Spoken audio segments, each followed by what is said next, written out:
বলিউড মানেই টাকার ঝনঝনানি। সিনেমা থেকে শুরু করে তারকাদের ব্যক্তিগত জীবন সবখানেই অর্থের ছড়াছড়ি। তারকারা বিশাল খরচ করে জমকালো বিয়ে করবেন, এটা স্বাভাবিক। কিন্তু খরচের দিক থেকে বিবাহ বিচ্ছেদেও বলিউডের শীর্ষস্থানে থাকবে এমনটা কি সম্ভব? উত্তরটা হলো হ্যাঁ। বলিউডের ইতিহাসে এমন বিবাহ বিচ্ছেদও আছে যা বিয়ের মতোই ব্যয়বহুল এবং আলোচিত।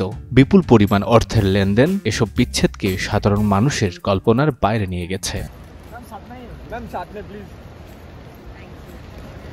বলিউড তারকা ঋত্বিক রোশন ও সুজান খানের বিচ্ছেদ শুধু আলোচনার জন্মই দেয়নি, এটি বলিউডের ইতিহাসে সবচেয়ে ব্যয়বহুল বিচ্ছেদ হিসেবে রেকর্ড করেছে।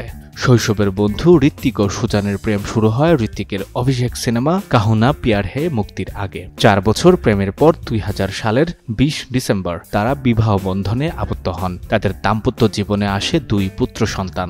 14 বছরের দীর্ঘ দাম্পত্য জীবনের পর 2014 সালে তাদের আনুষ্ঠানিক বিচ্ছেদ হয়। ভারতীয় সংবাদ মাধ্যমগুলোর প্রতিবেদন অনুযায়ী বিচ্ছেদের নিষ্পত্তিতে সুজান খান 380 কোটি রুপি, যা বাংলাদেশি টাকায় প্রায় 527 কোটি টাকা পেয়েছিলেন, যা বলিউডের ইতিহাসে সর্বোচ্চ।